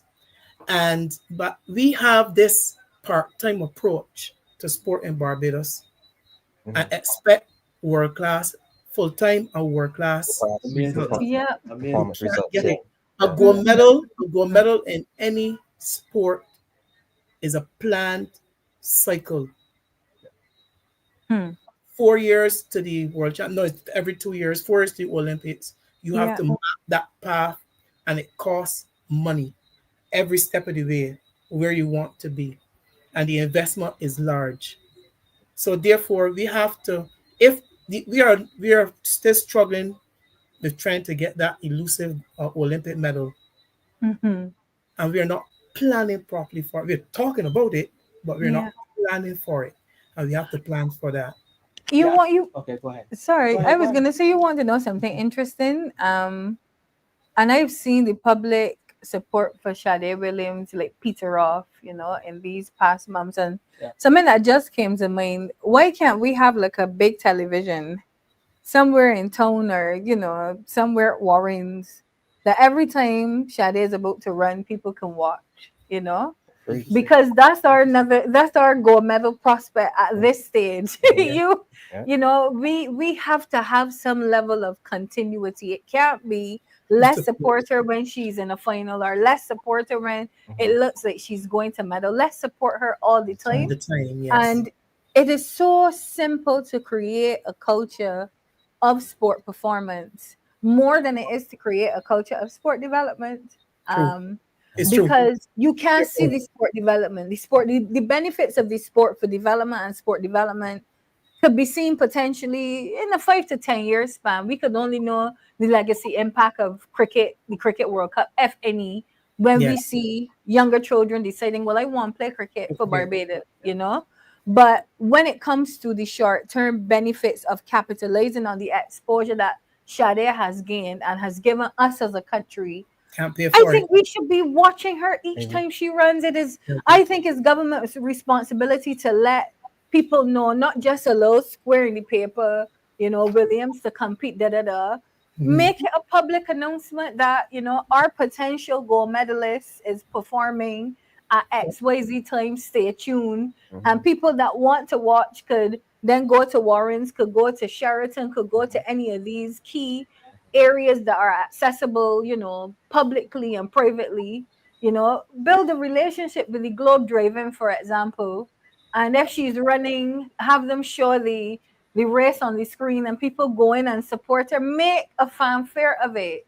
So you mentioned the fanfare being after. So this is one way the government could actually try to give some kind of, what I would say, some kind of motivation, some kind of fan engagement at least, leading up to the Olympic Games and supporting Sade in that way. I just find everything is too hot and cold with performance support, and we just don't know how to capitalize on getting our people to buy into sport. Yes, We are right. patriotic people. It's We true. are. People will put on the blue and yellow, just like the Commonwealths. Well, not me, but when a Commonwealth driving a car, because you see the tie right there, Yeah. in the windshield. It's true. It's I true. just think that this government keeps missing moments. And as a government that came in boasting to know everything and to do everything, I could safely say that I haven't seen them done anything substantial in sport. You know what was interesting? You mentioned part-time sport. Mm-hmm. Right? I've witnessed a couple clubs, the league clubs. Yeah. He stirs concrete, and he has to take off his come to practice. He comes to practice about 4:30, 5 o'clock. Because he's working, yeah. Good. He has to take a bath, and then he would need to then practice after that. That is very unfortunate. And as Damien he said, making sport at sport. Basically, I think we need to really look at you mentioned a lot of times semi-pro or a pro setup in Barbados. I mean, you want to elaborate a little bit on that? Where that is. I think it's so easy. I said it a year ago. You could enact a semi-professional league right now. If the BCA wanted, they could then announce we starting to pay players from the next round. Cricket is on a break right now. If the BCA had to come in the paper tomorrow and say we paying players at the start of the next round, that's semi-professional as it is, you know. The volleyball season, I think it just concluded. Forgive me if I'm wrong, but if we want to make volleyball semi-professional, the government just needs to give the Volleyball Association a lump sum investment, pay the volleyball players, work out the bare minimum, $50-$70 a game, $50-$75 a game, $100 a game. You know, as long as there is an exchange of money for the display of that sporting talent, it is semi-professional. It is no longer amateur. What the Democratic Labour Party is asking this Barbados Labour Party government is to at least start somewhere. At least start somewhere. In an economy now that is stifled, where there is little money being spent, having another spender come onto the market could actually drive economic activity too, you know. And these are the things that I would love to hear from the economists, from the consultants within sport, within finance, in this Barbados Labour Party government. But everybody is mum. I don't know if they don't understand that there is a sector of economics designated specifically for sport, but there is something called sports economics. And I think this government needs to do their research and actually understand that by injecting a lump sum of cash into an underdeveloped sector, what you do is that you diversify the economy, plain and simple. And I don't need to do an economics degree to know that. You think it's priority wise, or is it an economic challenge? What do you think, Dawn? I won't call myself a conspiracy theorist, but I knew I grew up hearing as a girl that when the Barbados Labour Party is in power, the majority suffer. When the Democratic Labour Party is in power, everything is spread equally. By not investing in sport, I could only believe that this stereotype is being further perpetuated, because we know that the mass persons that participate in sport come from the working class. It's true. You already see participation in certain sports, so people will call the money sports, the archery, you know, the windsurfing and stuff. We know it's a certain demographic that participates in that sport because they can afford to participate in those sports. Any person from a working class background that has the opportunity in it to excel in what I would call, I don't want to say upper middle class sport or high value sport, but we know that some sports carry more prestige than other sports, right? Yeah. I would say for a fact that if we are literally wondering if the Barbados Labour Party is focusing on the masses, I think the masses will benefit from a cash injection in sport, and it may be the Barbados Labour Party mission, maybe their mandate to starve the masses of anything substantial, just because of the empowerment that can come through sport. I could tell you now that if there's an investment in sport and communities like Eden Lodge had the opportunity to host their own tournaments and get their young people involved, crime would come down. Killings would stop. Why the young men ain't got no time to be shooting or fighting? Everybody gonna be playing football. You got a problem with me, tackle me on the field. You got a problem with me, see if you could get my stumps laid down. You know, I've had these discussions, and the young men want something positive to do. They're full of energy, and there's no outlet for that energy. You know, you were peeping at what I was going to ask next. But before I do that, I could just read Joshua Strong on sports need to get back in the community. Okay, but we are gonna address that. Sports and crime. How can sports be used to reduce crime? It gives someone another option other than picking up a gun, basically. Unless you're a shooter. Unless you're a shooter.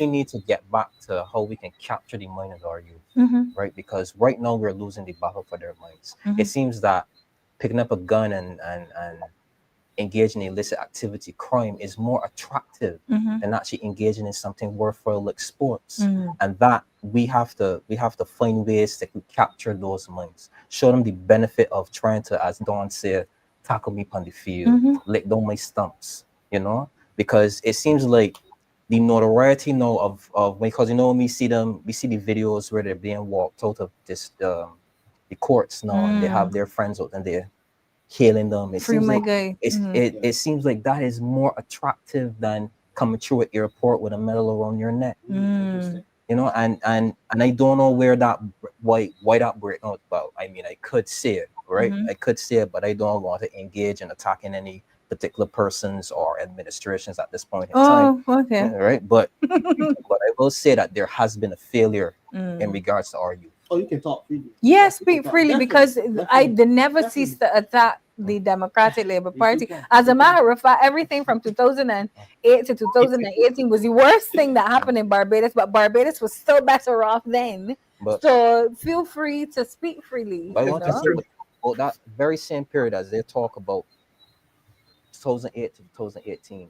There was an investment in our youth across the country. Across the board. There were programs in almost every community, I could tell you for a fact. And when this Barbados-led administration this party, when they came into power, they made promises that they have failed to keep. And a lot of those programs stopped. Right, and they stopped the Defense for Sports program, which was another semi-professional program that paid athletes. One of the only in the country. One of the only in the country that as I tell people, I will always talk.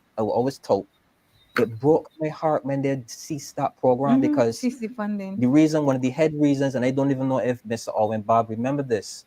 I was still in Freedom Straders when I actually joined the sports program. Me and you had a conversation, and I told you, well, sir, I want to get my CXCs. I'm still working. I was actually doing a labor job, and I was trying to change. And I told him, well, sir, I got an invitation to get into the sports program, and I can do all of those things in there, and it'd be easy on me. And Mr. Babb told me to go. He said, boy, go on ahead.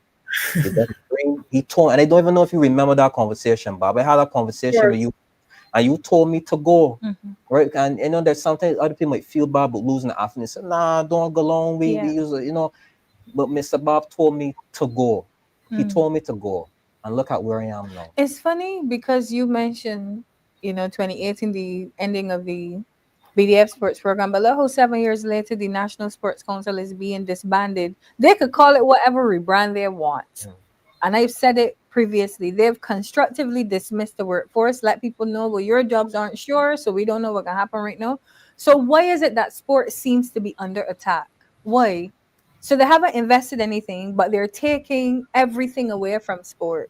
Because they don't see the value in it. Right. If they really, the only time they probably saw the value in it was when the cricket World Cup was being hosted here, and they spent money then. And then now you actually see that there's this influx of cash now into sporting, into sporting facilities and so because on. the Democratic Labour Party talking about it. Right, but I think that there's something. You got them on the toes. I think for there's sure. something more nefarious behind that. I think that if you really keep your ears to the ground, there's something else coming around the corner. And I think that we should be mindful of that. That money is only spent when this particular event is coming around the corner. Fanus, look, I know you're new to this thing, man. If elections come in, totally things, man. The cancer praise you place. You understand what it was not election that I don't know. It's a big secret. No, anything is possible, man. It could be tomorrow. We don't know. That is it. Right? But I just want to say that we start with the Barbados Defense Force. Yeah, definitely. At least make that investment. Because the reality is, you come out of school and you're paid, you're given a stipend for something you enjoy doing. And the discipline it's in a disciplined environment as well. Of course. You obviously there are other duties that come along with it during my time, but it didn't hinder me, right? It didn't hinder me. I tell people all the time, I'm the man I am today because of the sports program. I could have been lost, but I went in there with a plan. Even though I told myself I saw very early that even though I was involved in sports, education was my way out. Yeah. I want it restarted like yesterday. Not today, not Yes, but yesterday. Yeah, but it's ironic that here we are having a discussion about youth and crime, moving youth away from crime. This government still has not decided what is going to be. If you're not restarting the BDF program, for whatever reason, what are you going to replace it by? Sorry, But sorry, still, you are, sorry, Mr. wait, Babb. yes. Sorry. I actually saw an article where they said Uh-huh. that they were in talks. How long they were in talks? I'm not too sure how long they were in talks, When you but say- it's not good enough. I reckon that the money from the Prime Minister's Cup could have gone into the BDF sports Thank you very program. much. You Thank know, very much. and you know if they are serious about it, but I digress. I'll let you Go continue. ahead. Go ahead. Mhm. Yeah, but if you're having so much concerns, and the question earlier about youth in sport, if I have 100 young persons at my club between the hours of 4 and 6:30, the parents know exactly where they are. Mm-hmm. They are not anywhere else. They are there at least 3 days a week. So the sport provides a safety net Of course. Mm-hmm. for those children, especially those children living in communities that may be compromised to some extent. And when they go home, some are so tired they can't even eat the food properly. Yes, I can tell you. so they are moving between school, training, studying. So then you start to see that once the involvement in sport gets bigger, then you see the move away from deviant behavior, or the feeling that I have to get involved is something to take up some spare time that I may have. So sports involvement. So if the government is taking like the stadium, I have never seen a, a trap being take so long to put no out really. And every time you raise a question about it, they put pictures in paper about the what is happening there, and it changes every time. But and that's their approach to dealing with sports and youth. When somebody raises a question, we say something, but that has gone on long enough, and we need to call them up on it, and we need to keep them on their toes, as Domris have said, and we have to keep saying to them that sport is important for youth development. It's extremely important. You know, and I sound like a stick record, right? But I cannot believe that they scrapped the sports world up to now. I can't To be believe it honest either. with you, I think you heard the figure. It was a measly $1.9 million. That's a drop in the bucket. That's a drop in the bucket. Compared to the money compared this to- government of course, has borrowed, And spent on consultants. compared to course. the amount of money No. they're collecting in revenue monthly. $1.9 million. Mhm. You know, and they're talking about financial issues. It got to come back. I want to see it back. I want to see it, and I'm asking and telling. As I a want matter to of fact, I would even throw another idea out to them, because when we consider how localized the BDF sports program is, and this is obviously behind closed doors, you know, at headquarters, what about utilizing it to go into the secondary schools, you know, on evenings, you know, an after school program where you could sell the discipline along with the sport, and then see if some of those same young people can't seed into the mainstream BDF program. That's just one way. I would say You that know? how I found out about the sports program was that Melissa Straker, she was an athlete at the time. Yeah. She came up to CP school probably in the mid 90s, right? So there was that there was that outreach at one point in time. Yes, But they were that is recruiting. that is how I heard about it, and she told me about it when I was probably in third or fourth form, That's right? nice. Then and it when I came out of school, it never really left my mind. It was just in the back of my mind. But Yeah. then it I tried to do it the hard way, getting into sports, getting a salary, you know, and then trying to go to school at O level, still trying to get CXCs at the same time. And then a friend who was joining said, "Wait, does come and join the sports program?"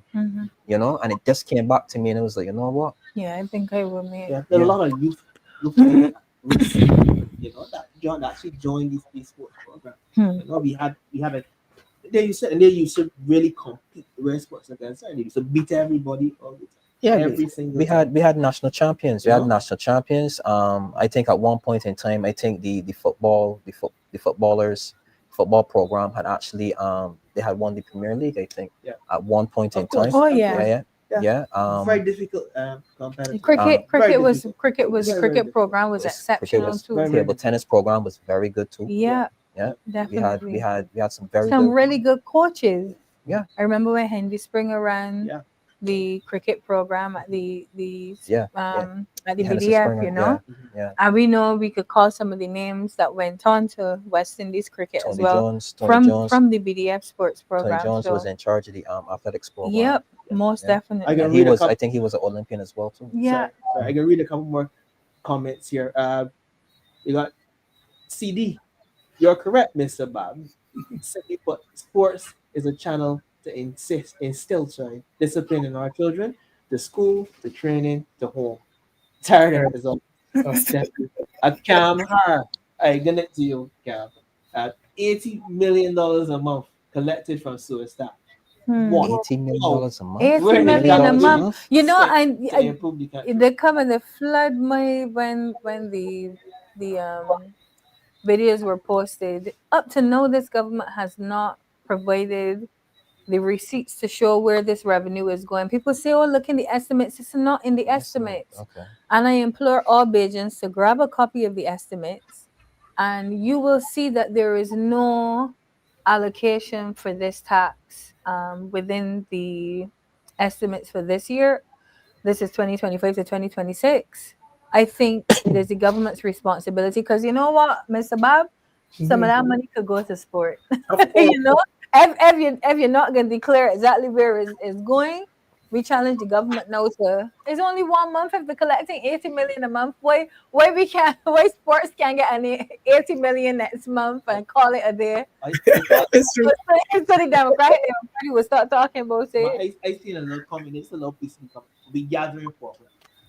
I've not seen the rest of the comment. Yes, I've seen it now.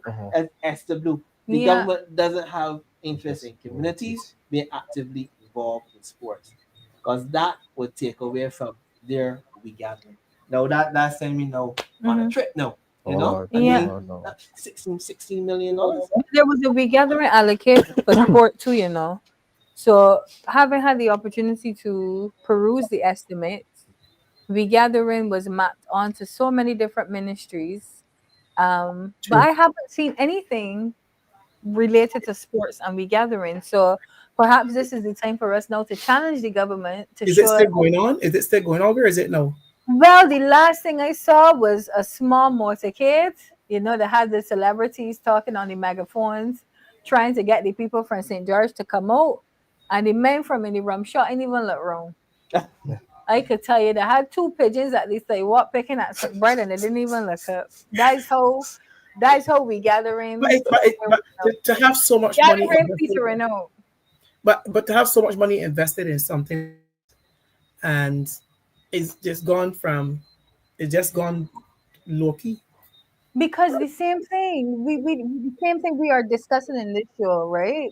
This government takes no evidence-based approach to anything that they do. No data. No data, Data. no None. information collected. No, it's not a time for anybody to be gathering anywhere outside than a supermarket where the cost of living is reduced and people could get food to put on the table. This government is so disconnected with the hardship that people are enduring in this country that they really can't understand that people do not want to focus on these extracurricular activities unless their basic needs are being met. So regathering is in St. George, and furthermore, they're saying it's a political in St. George because everything can do in St. George North and nothing in St. George South. So I don't have the MPs fighting. I don't have the follow with the Prime Minister. You understand where I'm coming from? I don't even know where it is next month.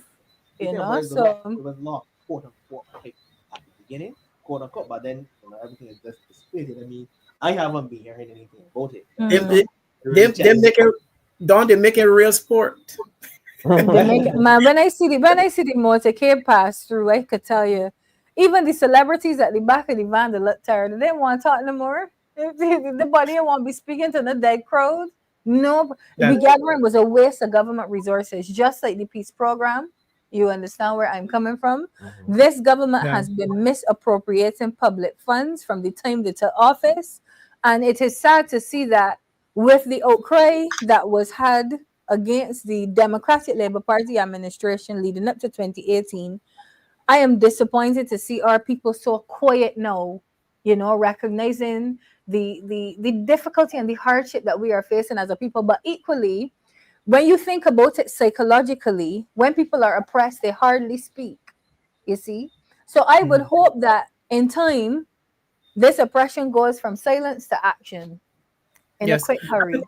And they're talking about money. I have within my possession a document, and you know that as I said earlier, there has to be a distinction between PE, the PE teacher, Mm-hmm. and the coach. And I have in my possession a document which outlines as part of an educational policy how you compensate persons who choose to coach after school. I can share it with you at some point in time, Don. Yeah, no So, worry. all right. This, So after this. school compensation is important, and Mm-hmm.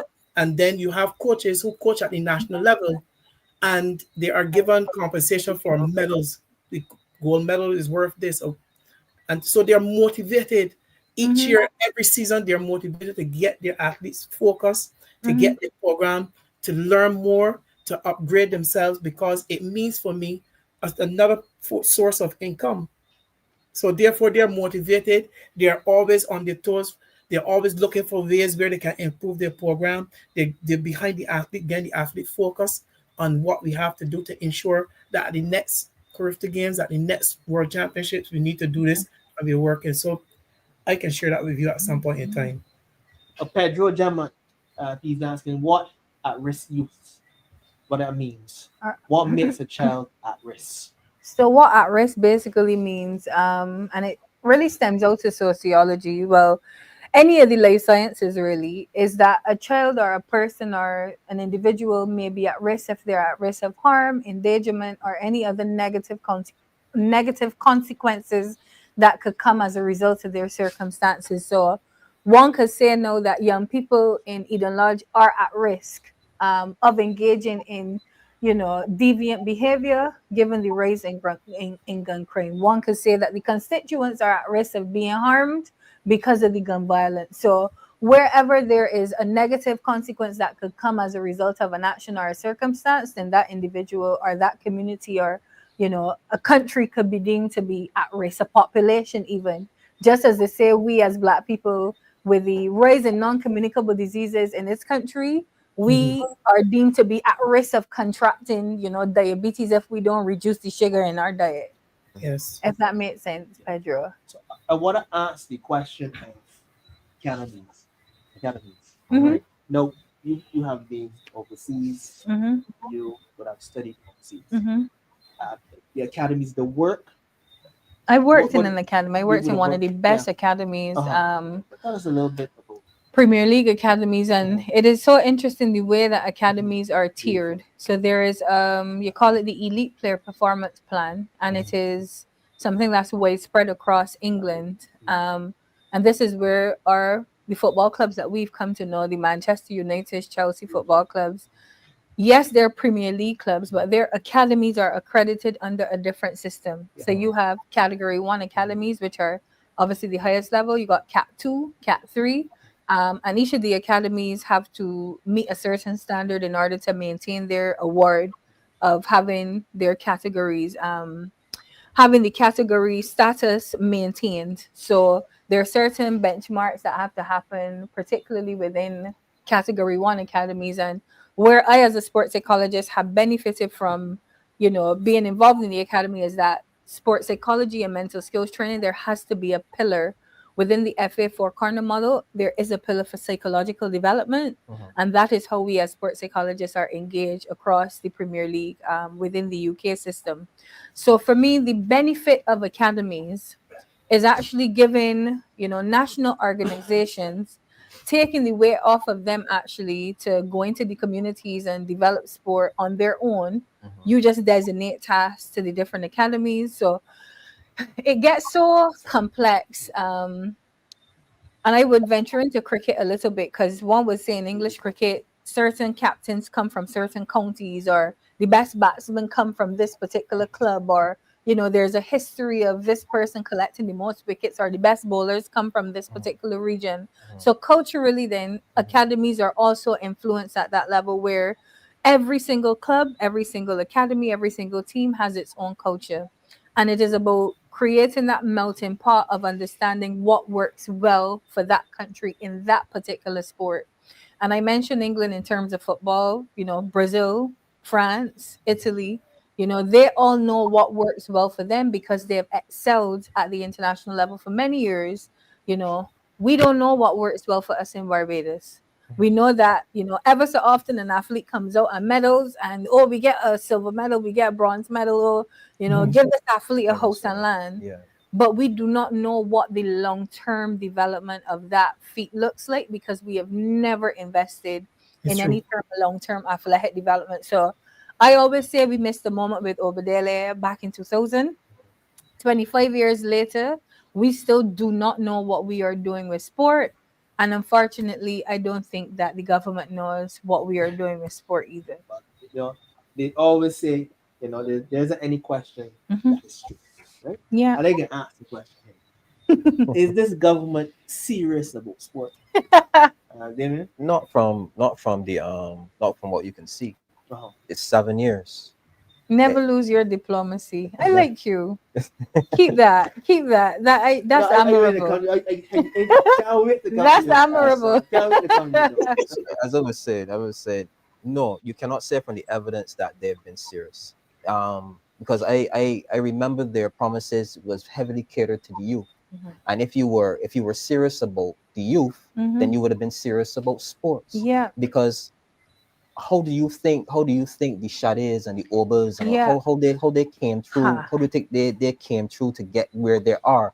At least at some one point in time, a physical education teacher had to touch them in their life. They came through a Babb. Yeah. Ryan Braffett came through a Babb. Mm-hmm. You understand? Kerry Backhouse came through a Babb. Yeah. Obadele Thompson used to train at Freedom Striders. Mm-hmm. You get me? So if you were serious, then you would have reached out to all of your stakeholders who are involved in sports and come up with a national development plan, not something that is top down, but bottom up. Yeah. You understand? You listen to these people involved, and they tell you what they need, the investment.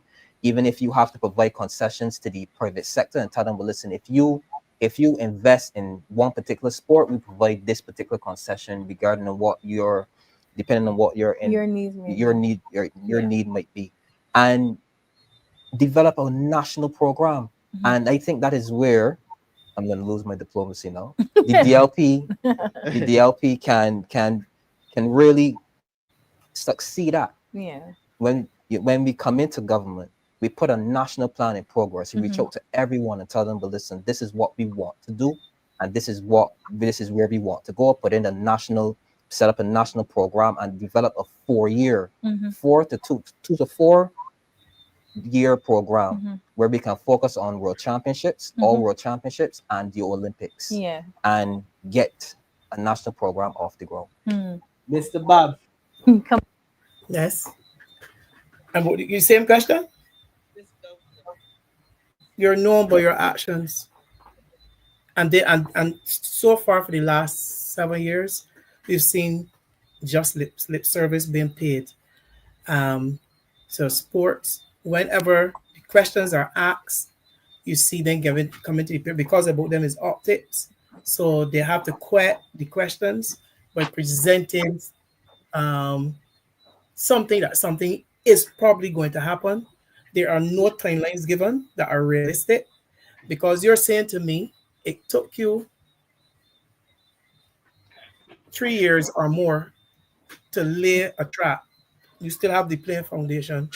In 2 years, you're going to get, and 2 years down the road, this is 25, in 3 years, you're going to get these stadiums around the country. It ain't making a sense. Yeah. It is not making sense. So I'm saying that they need to do lots more to convince me that this government is really serious about sports and sports development, that the money that they're investing in other areas that they need to say, like, if you're going to give a peace program 5 million and the youth are the future of this country, then I should see a $10 million grant. Simple. So I'm saying that they need to do a lot more than just talking. Yeah. Right. Agreed. The main serious thing. Like, Yeah, that is submission. Yeah. No. take it away, Don. Don. Let me Well- go, Don. Let me F go. the serious. Of course, Let- yeah, yeah.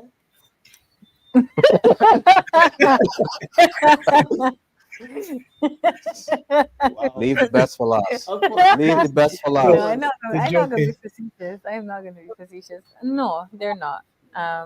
They absolutely are not. And I think we've harped on long enough about what they're not doing, and true. it would be remiss of me again. We talk about sport, but we haven't mentioned a lot about physical activity. Yeah. And I don't want the show to end without us recognizing that every person in every household should really be actively engaging in physical activity for at least 30 minutes per day. Mhm. And this is walking to work, Mhm. this could be riding a bike, this could be, doing some Walking, squats, this walking could in be just neighborhoods. body weight movement, some sand in Yeah. a bottle, going to the Excellent. going for a swim on a daily basis. So when we mention sport, we can't neglect recreation.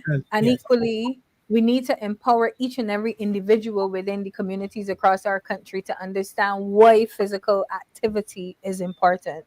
So the good thing about sport is that sport can be utilized to drive physical activity. So the same thing I mentioned about cycling. And if we wanted to develop a program to target young children or young cyclers, but programs could be actually utilized to target persons within the communities that may be interested in cycling, you know?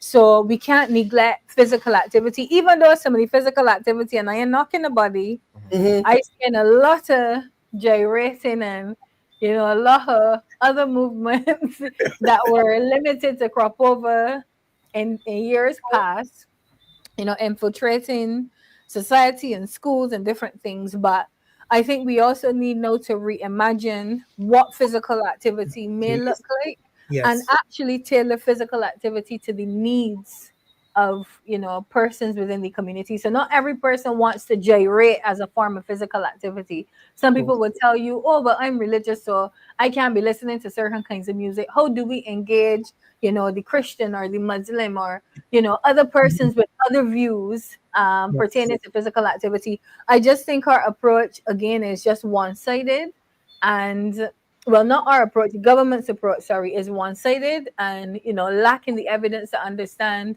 why these facets of sport and physical activity are important at this point in time. Yeah, and just before we move further on, I just want to say hi and greetings to our family, our DLP family in UK, Canada, and the United States. And happy Juneteenth. Happy Juneteenth. That is the day, that's the day, the 19th of June, Mm. that's the day they celebrate and commemorate the ending of slavery in the Yeah, United States. About right. the Yeah. So I Juneteenth just want facility. to I just want to give them serious greetings. Yeah. No doubt. No, that's wonderful. That's No, wonderful. no doubt. Yeah, man. And before we go on, once more, the Friends of the Barbados DLP Association Inc. proudly presents Barbados Festival Day, Saturday, the 12th of July 2025, 11 a.m. to 7 p.m. Canarese Cricket Grounds, Monroe's Cohen Park, East 108th St. Seaview Avenue, Brooklyn, New York. Members of the Democrat Labour Party, they will be there. And also the Democrat Labour Party, friends of the Barbados Democrat Labour Party Association, town hall meeting. They're excited to extend a special invitation to all our members, supporters, and friends in the US, addressed by the political leader, Mr. Ralph Thorne, frank discussion on national and party issues. And there's also a Q&A session as well. Yes, a Q&A session. So as we move forward, what are your final thoughts? Your final thoughts, Mr. Francis? Bring back the sports program. Bring back the sports program. Invest in sports. Invest in our youth. That is all I'm going to say. Beautiful, beautiful. Mm. And Dr. Dawn Marie, what My are your final thought. yes, what are your final thoughts? Honestly, I think now is the time for change, and I know every government in waiting says it. But I do feel if we want to see a change in our circumstances in this country, it is time for the government to change. And if we want to see a change in sport and recreation and education, it is time for this Barbados Labour Party government to be changed. Yeah. You know, so that's my final word. Mr. Babb, sir. Yes, please. My final word is that we have to sow the seeds of national sports development within our school system, Mhm. and we have to recognize that the practitioners must be treated with respect at all levels, and they must be compensated for the efforts that they put in daily with our children, because that is where we are going to see the interest and the understanding by parents that this is a way out and a career path. So I just want to see that our nursery is taken care of, and we see the results of taking care of our nursery at the primary and secondary level. Well, my final thought, bring back The sports program. Bring back the sports program. And make it better. And make it And make it Expand better. it. Expand it. Bigger Bigger and better. better, for Yeah. sure. For sure. It was an absolute pleasure here tonight, viewers, the LP family. This is the LP TV. Good night to all. And good night. Good night. Good night. Good night.